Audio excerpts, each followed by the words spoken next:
Butter cream use பண்ணி birthday cake எப்படி செய்கிறதுன்னு பார்க்கலாம்.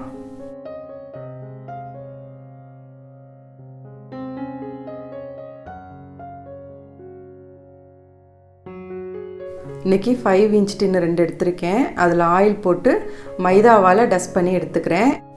என்கிட்ட ஒரு டின்னு தான் இருந்துச்சு. இன்னொன்று நம்ம நார்மலாக யூஸ் பண்ணுற டிஃபன் பாக்ஸ் எடுத்திருக்கேன். ஓடிஜி இல்லை கேஸில் பேக் பண்ணுறப்ப தாராளமாக சில்வர் கண்டெய்னர் யூஸ் பண்ணலாம்.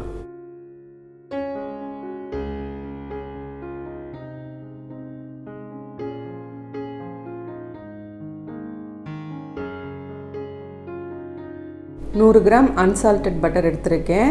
பட்டர் வந்து ரூம் டெம்பரேச்சரில் இருக்கணும். இந்த மாதிரி அமுக்கிறப்ப அமுங்குற மாதிரி இருக்கணும்.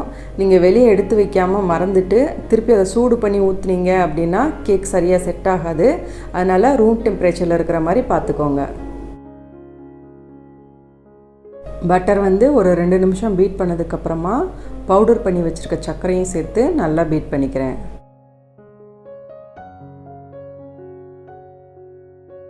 பட்டரும் சர்க்கரையும் நல்லா மிக்ஸ் பண்ணதுக்கப்புறமா 2 முட்டையும் 1 டீஸ்பூன் வெனிலா எசன்ஸும் சேர்த்து திரும்பவும் பீட் பண்ணிக்கிறேன்.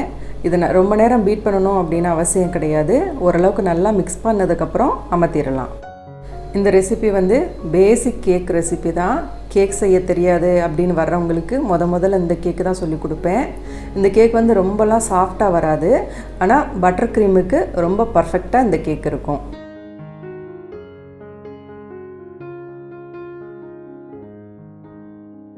மைதாவும் பேக்கிங் பவுடரும் சேர்த்து சலிச்சிட்டு அதுக்கப்புறமா இது கூட சேர்த்து நல்லா மிக்ஸ் பண்ணி எடுத்துக்கோங்க.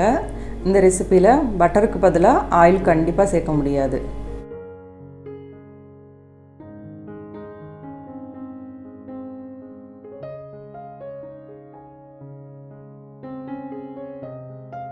இந்த பேட்டர் வந்து கொஞ்சம் திக்காக தான் இருக்கும். ஒரே டின்னில் ஊற்றி பேக் பண்ணோன்னா நடுவில் டூம் விழுகும், கொஞ்சம் கிராக்கு விழுகும். அதை அவாய்ட் பண்ணுறதுக்காக இந்த மாதிரி 2 டின்னில் ஸ்ப்ளிட் பண்ணி ஊற்றி பேக் பண்ணி எடுத்துக்கிறேன்.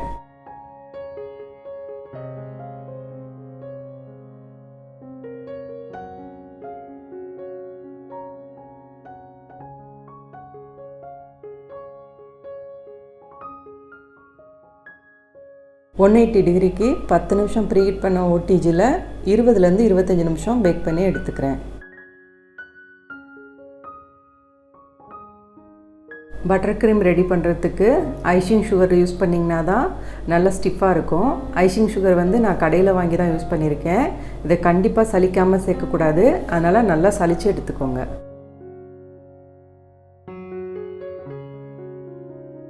ரூம் டெம்பரேச்சரில் இருக்க பட்டர் 150 கிராம் எடுத்திருக்கேன்.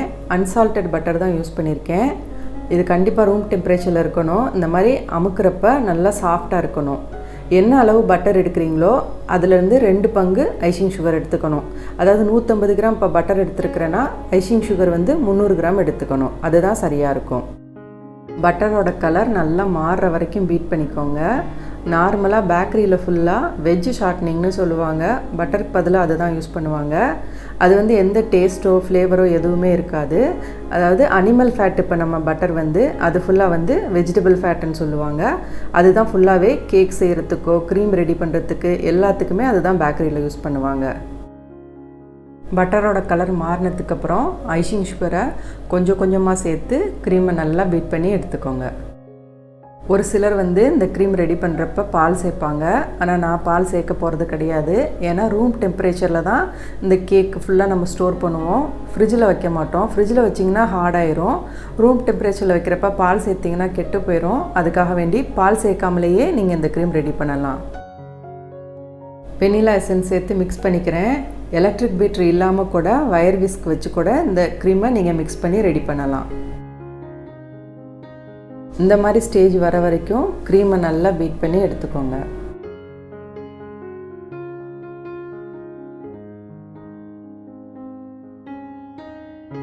பாதி க்ரீம் மட்டும் எடுத்து அதில் ஃபுட் கலர் கலந்துக்கிறேன். ஜெல் கலர், லிக்விட் கலர் ரெண்டுமே யூஸ் பண்ணிக்கலாம். நான் வந்து ஜெல் கலர் தான் யூஸ் பண்ணி இன்றைக்கி மிக்ஸ் பண்ணியிருக்கேன்.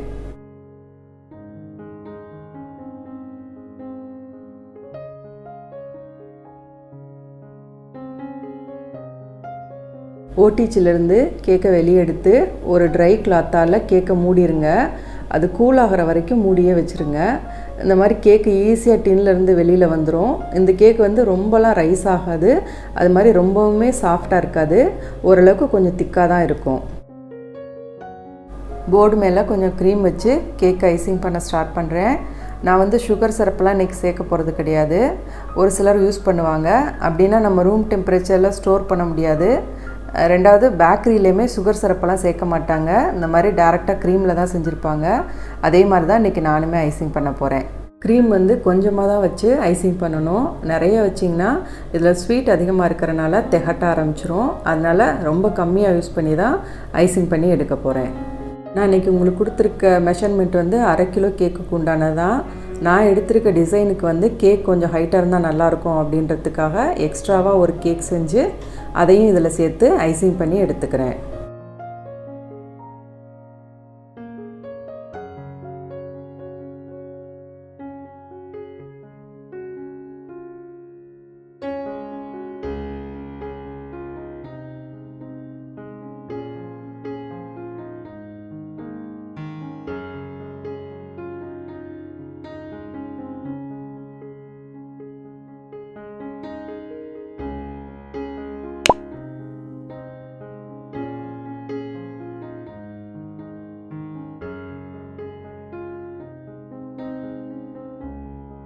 பைப்பிங் பேக்கில் கொஞ்சம் கொஞ்சமாக க்ரீம் ஃபில் பண்ணி யூஸ் பண்ணுங்கள்.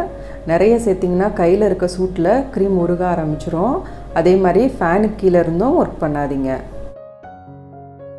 க்ரீம் உருகிற மாதிரி ஃபீல் பண்ணிங்கன்னா ஃப்ரிட்ஜில் ஒரு 2 நிமிஷம் வச்சு அதுக்கப்புறமா யூஸ் பண்ணுங்கள். நான் வந்து பட்டர் க்ரீம் ஃப்ராஸ்டிங்க்கு இந்த கேக்கை தான் சூஸ் பண்ணுவேன். ஒருவேளை உங்களுக்கு இது வேணாம் அப்படின்னு நினச்சிங்கன்னா எக்கு பீட் பண்ணி செய்யக்கூடிய அந்த கேக் ரெசிபியை கூட நீங்கள் யூஸ் பண்ணிக்கலாம்.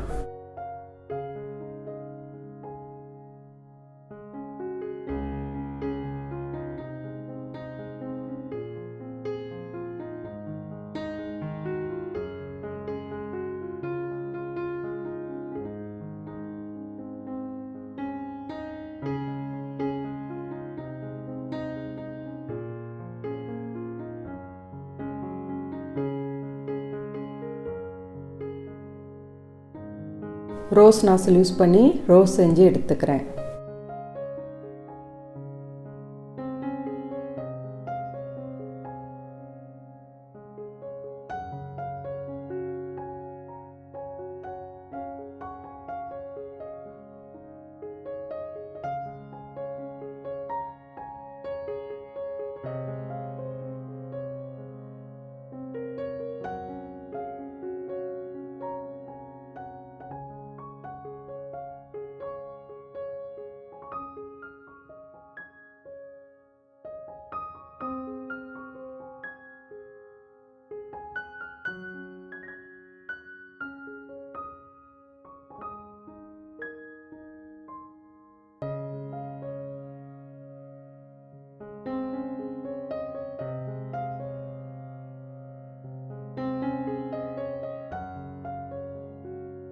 இந்த பட்டர் க்ரீம் உங்களுக்கு உருகிற மாதிரி இருக்குது அப்படின்னு ஃபீல் பண்ணிங்கன்னா ஃப்ரிட்ஜில் ஒரு 5 நிமிஷம் வச்சுருந்து அதுக்கப்புறமா எடுத்து ஐசிங் பண்ண ஸ்டார்ட் பண்ணுங்கள்.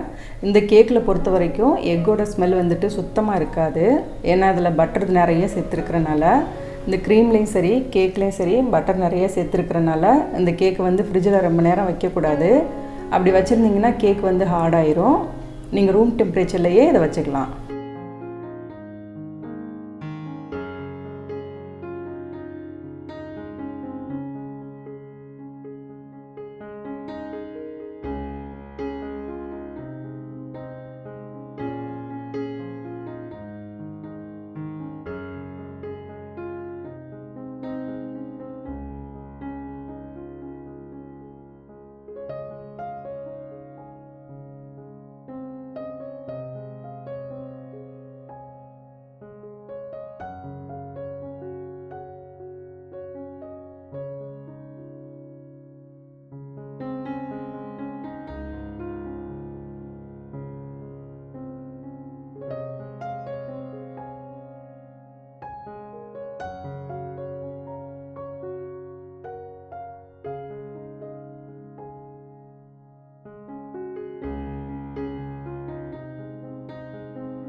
இந்த கேக் ஆர்டர் பண்ணவங்க இந்த டிசைனில் வேணும் அப்படின்னு கேட்டிருந்தாங்க. வெயிட் கூட வந்தாலும் பரவாயில்ல அப்படின்னு சொல்லியிருந்தாங்க. அதனால் எக்ஸ்ட்ரா ஒரு கேக் வச்சு இதில் பேக் பண்ணி ஐசிங் பண்ணி எடுத்திருந்தேன். போர்டு வெயிட் கழிச்சது போக கேக்கோட வெயிட்டு 750 கிராம் இருந்துச்சு. 1 கிலோ 900 வரைக்கும் கொடுக்குறேன். ரூம் டெம்பரேச்சர்லேயே இந்த கேக்கை 2 நாள் வரைக்கும் வச்சுக்கலாம்.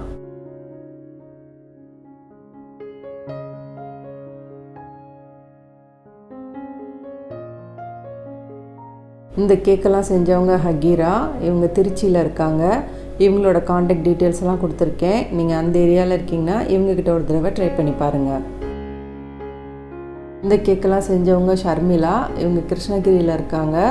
இவங்களோட காண்டாக்ட் டீட்டெயில்ஸ்லாம் கொடுத்துருக்கேன். நீங்கள் அந்த ஏரியாவில் இருக்கீங்கன்னா இவங்கக்கிட்ட ஒரு தடவை ட்ரை பண்ணி பாருங்கள். இந்த கேக்கெல்லாம் செஞ்சவங்க ருக்மிணி. இவங்க காஞ்சிபுரத்தில் இருக்காங்க. இவங்களோட காண்டாக்ட் டீட்டெயில்ஸ்லாம் கொடுத்துருக்கேன். நீங்கள் அந்த ஏரியாவில் இருக்கீங்கன்னா இவங்கக்கிட்ட ஒரு தடவை ட்ரை பண்ணி பாருங்கள்.